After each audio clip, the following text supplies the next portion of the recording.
నాయకులందరికీ కూడా పేరు పేరున మీ అందరికీ ధన్యవాదాలు తెలుపుకుంటా ఉన్నాను. నేను 21 సభ్యులు మొన్న పిఠాపురం సభలో కూడా చెప్తా ఉన్నాను.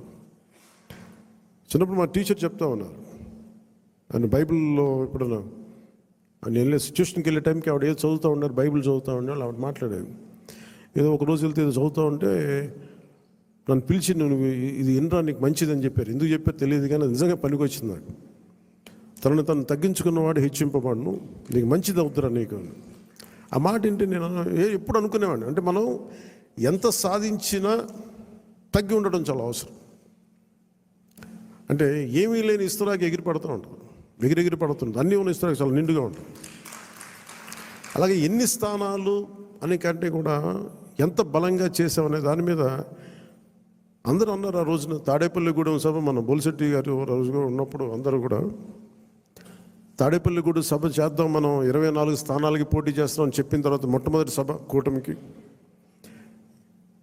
ఎప్పుడు వచ్చే ఉధృతి లేదు. ఆ రోజున అందరూ చెప్తారు, నాకేం తేడా కనిపించలేదు, కానీ బట్ అందరికీ ఒకటే అనిపించింది, ఉధృతి లేదు, హుషారు లేదు, మీరు పాడు చేసిన నానా రకాలుగా మీ అందరికి అభిప్రాయాలు ఉన్నాయి. ఆ రోజు నేను దాన్ని తప్పని చెప్పట్లా. ఆ రోజు మనం ఊహించాము 24 అంటే కూడా 24 మళ్ళీ తగ్గి 21 అయిపోయింది.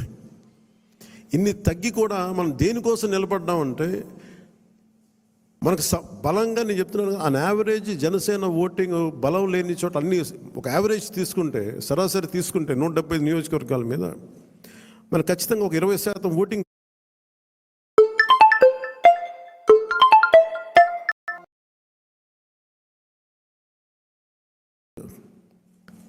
సభాపతి కూడా చెప్తా ఉన్నారు, మీరు చూశారు, అయ్యనపాత్రుడు గారు చెప్తా ఉంటే ఎన్టీ రామారావు గారు పార్టీ పెట్టినప్పుడు ఇంత మెజారిటీలు రాలేదు, అప్పుడు కూడా మాకు 3000 4000 వచ్చినాయి.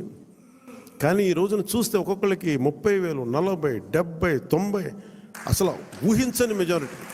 ఒక ఎంపీకి వస్తే ఇలాంటి మెజారిటీస్, అలాంటి మెజారిటీలతోటి కొట్టారంటే ఇది జనసేన తాలూకు బలం ఎంత మీకు బలంగా ఓట్ టర్న్ అయిందో మనందరికీ తెలుస్తూ ఉంటుంది.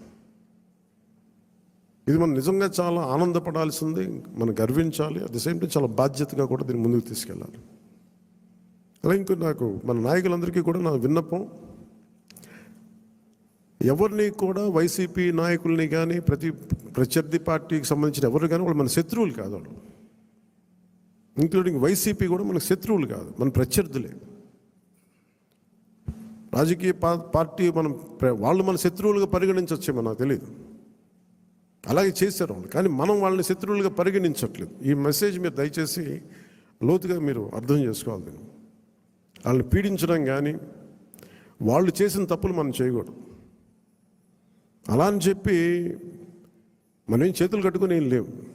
వాళ్ళు చేసిన తప్పులు ఉంటే